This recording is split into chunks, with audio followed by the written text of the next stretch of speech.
नाज़रीन गिरामी, सऊदी अरब में जिद्दत लाने की कोशिश करने वाले मोहम्मद बिन सलमान इमाम मादी अलैहिस्सलाम की आमद से क्यों खौफज़दा है? मोहम्मद बिन सलमान जिस तरह से सऊदी अरब को तब्दील कर रहे हैं वो ऐन अहादीस के मुताबिक है, जिनमें सऊदी अरब के हवाले से इंतहाई अहम पेशगोइयां शामिल हैं। सवाल यह है कि कुर्ब कयामत में अरब के बादशाह किन किन इस्लामी कवानीन को तोड़ेंगे, बादशाहत के नाम पर कौन कौन से शहजादे आपस में लड़ेंगे और इस्लामी रिवायात के मुताबिक ये सब कुछ कैसे और क्यों कर मुमकिन होगा। आज हम आपको अरब के खित्ते के बदलते हालात और इन हालात का कयामत की निशानियों से ताल्लुक बताने की कोशिश करेंगे। लिहाजा इस कीमती और मालूमाती वीडियो को शुरू से लेकर आखिर तक खुद भी जरूर देखिएगा और अपने दीगर दोस्तों के साथ भी शेयर जरूर कीजिएगा। तो आइए चलकर मौजू का बाकायदा आगाज करते हैं। नाज़रीन गिरामी, इमाम मादी का ज़हूर चूंकि अरब की सरजमीन पर होना है तो इस हवाले से सऊदी अरब काफी अहमियत का हामिल है। इस वक्त सऊदी अरब में मोहम्मद बिन सलमान की बादशाहत है और मोहम्मद बिन सलमान बहुत तेजी से सऊदी अरब के कवानीन में तब्दीलियां कर रहे हैं। इसी सिलसिले में 2023 वियन और न्यूम शहर का कयाम भी शामिल है। लेकिन हमारे प्यारे नबी हजरत मोहम्मद सल्लल्लाहु अलैहि वसल्लम ने इसके बारे में 1400 साल कबल ये खबर दे दी थी कि अरब की सरजमीन में किस हद तक तब्दीली रुनुमा होगी। हजूर पाक सल्लल्लाहु अलैहि वसल्लम की एक हदीस मुबारका में बयान है कि इमाम महदी के ज़हूर से पहले अरब के 3 शहजादों में लड़ाई होगी।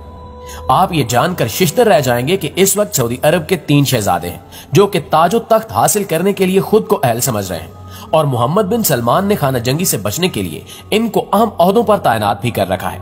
उलमा के नजदीक हदीस में जिन 3 शहजादों की लड़ाई का जिक्र आया है, मुमकिन है वो मौजूदा दौर के सऊदी शहजादे ही हों। मोहम्मद बिन सलमान ने कुछ इस्लाम मुखालिफ इकदाम भी उठाए हैं, जिनमें मौजूदा रमजान में लाउड स्पीकर पर पाबंदी लगा दी गई है, बच्चों के मस्जिद में आने पर पाबंदी, इसके अलावा तरावी की नशरियात भी बंद करवा दी गई हैं। इस तरह के इकदामात मोहम्मद बिन सलमान की शख्सियत को मशकूक बना रहे हैं। मुद्दा यह है कि इमाम मादी का ज़हूर होता है तो सऊदी शहजादे को अपने ओहदे से बर्खास्त होना पड़ेगा, क्योंकि जब इमाम मादी का ज़हूर होगा तो सब मुसलमान इमाम मादी को अपना रहनुमा और बादशाह मान लेंगे। दोस्तों, यूं तो नबी पाक सल्लल्लाहु अलैहि वसल्लम ने कयामत की बहुत सारी निशानियां बयान की हैं, जिनमें एक हदीस मुबारका यह भी है कि ऊंटों और बकरियों के चरवाहे बरिना बदन और नंगे पांव होंगे। वो एक दूसरे से मुकाबला करते हुए लंबी लंबी इमारतें बनाएंगे और फख्र करेंगे। आज अकल हैरत ज़दा है कि सऊदी अरब के शहर रियाज को ही देख लें। फलक बोस इमारत जा बजा सर उठाए खड़ी हैं और बुलंदो बाला इमारतों का ये मुकाबला आज अपने अरूज पर पहुंच चुका है। दुबई में बुर्ज खलीफा पहले से कायम था और अब बुर्जुल अरब बनने जा रहा है। बुर्ज खलीफा की इमारत दुनिया की सबसे ऊंची इमारत बनी तो साथ ही शहजादा वलीद बिन तलाल ने जद्दा में इससे भी बड़ी इमारत बनाने का ऐलान किया, जो धड़ाधड़ बनती चली जा रही है। यानी मुकाबला अपने अरूज पर है कि अरब दुनिया की इमारतें सारे जहान से ऊंची हो चुकी हैं और जो मेरे प्यारे रसूल हजरत मोहम्मद सल्लल्लाहु अलैहि वसल्लम ने 1400 साल पहले फरमाया था वो अब पूरा होता दिखाई दे रहा है। मॉडर्न सऊदी अरब अपना अरूज हासिल करने की तगोदौ में है, लेकिन यह भी कहा जाता है कि हर अरूज के लिए जवाल है, जबकि कुछ माहिरीन कह रहे हैं कि आने वाले दिनों में सऊदी अरब जवाल पजीर हो सकता है, जिसकी एक बड़ी वजह यह है कि सऊदी अरब से निकलने वाले खाम तेल का सबसे बड़ा खरीदार अमेरिका था, लेकिन अमेरिका ने सदर सदाम हुसैन को खत्म करके तेल की दौलत से सैराब मुल्क इराक पर कब्जा किया, जहां से वो लाखों बैरल तेल मुफ्त वसूल कर रहा है। तेल की गिरती मांग ने तेल की कीमतों को निचली सतह पर पहुंचा दिया है, जिससे अरब ममालिक का सुनहरा दौर खात्मे के करीब है। मगर यहां सवाल यह पैदा होता है कि इस जवाल के बाद क्या होगा। दोस्तों, अब जरा दूसरा रुख भी देख लीजिए। अल्लाह के रसूल सल्लल्लाहु अलैहि वसल्लम की एक और हदीस मुबारक है कि कयामत से पहले सरजमीन अरब दोबारा सरसब्ज हो जाएगी। कौन सोच सकता था कि सरजमीन अरब के सहरा और खुश्क पहाड़ों की सरजमीन एक बार फिर सब्जे से लहला उठेगी। जदीद टेक्नोलॉजी के पेश नजर पूरी दुनिया में ग्लोबल वार्मिंग और मौसमियाती तब्दीलियां रुनुमा हो रही हैं।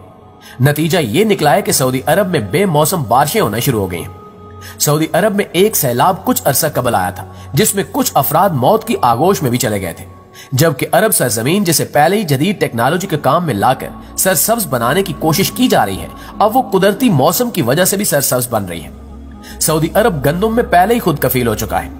अब वहां खुश्क पहाड़ों पर बारिशों की वजह से सब्जा उगना शुरू हो गया है। बारिशों की वजह से आखिरकार हुकूमत को डैम बनाना होंगे, जिससे पानी की नहरें निकलेंगी। इससे हरियाली होगी, फसलें लहलहा उठेंगी और यूं ये पेशगोई भी अपने तकमील के मराहिल से गुजरने जा रही है। जो हमारे हजूर नबी करीम सल्लल्लाहु अलैहि वसल्लम ने फरमाया था, उसे हम अपनी आंखों से देखते जा रहे हैं। अगर अहादीस मुबारका पर गौर करें तो मशरिक वुस्ता के जवाल का आगाज मुल्क शाम से शुरू हुआ। शायद अरब हुक्मरान इससे ला ताल्लुक बने रहे। इसी से मुतल्लिक हदीस पाक में इरशाद है, रसूलुल्लाह सल्लल्लाहु अलैहि वसल्लम ने फरमाया कि जब अहले शाम तबाही और बर्बादी के शिकार हो जाएं, तो फिर तुम में से कोई खैर बाकी नहीं रहेगी।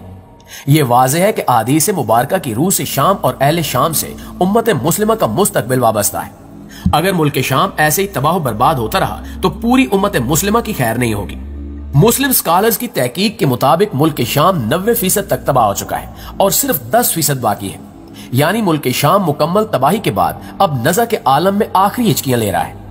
इस हदीस मुबारका के हिसाब से अरब ममालिक के सुनहरे दौर के खात्मे की अहम वजह मुल्क शाम के मौजूदा हालात है। गोया कि नबी करीम सल्लल्लाहु अलैहि वसल्लम की एक और पेशगोई की अलामत जाहिर हो रही है या हो चुकी है। नाज़रीन, ख्याल रहे कि मुल्क शाम के मुतल्लिक इसराइल, रूस, ईरान और अमेरिका, इन सब ममालिक ने जो भी झूठे बहाने बनाए, इन सब का असल टारगेट जजीरतुल अरब है, क्योंकि कुफार का अकीदा है कि दज्जाल मसीहा है। इस वजह से ये लोग दज्जाल के इस्तकबाल के इंतजाम कर रहे हैं, जिसके लिए इन सब ममालिक को मिलकर अरब ममालिक में अदम इस्तेकाम पैदा करना है, क्योंकि मुल्क शाम पर यहूद नसारा कब्जा करना चाहते हैं और ये हजरत इमाम मादी के ज़हूर से कबल होकर ही रहेगा।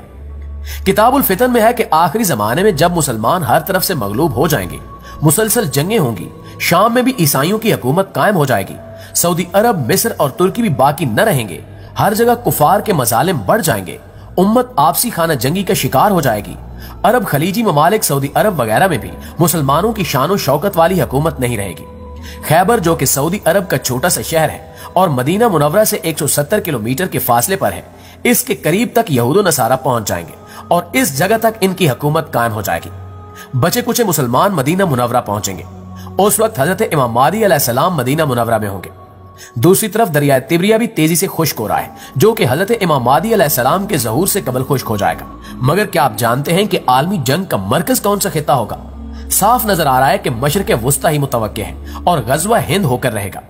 यहाँ भी इंडिया और पाकिस्तान की रंजिशें और अबतर होते हालात से भी ऐसा लगता है कि हम गज़वा हिंद की तरफ बढ़ रहे हैं।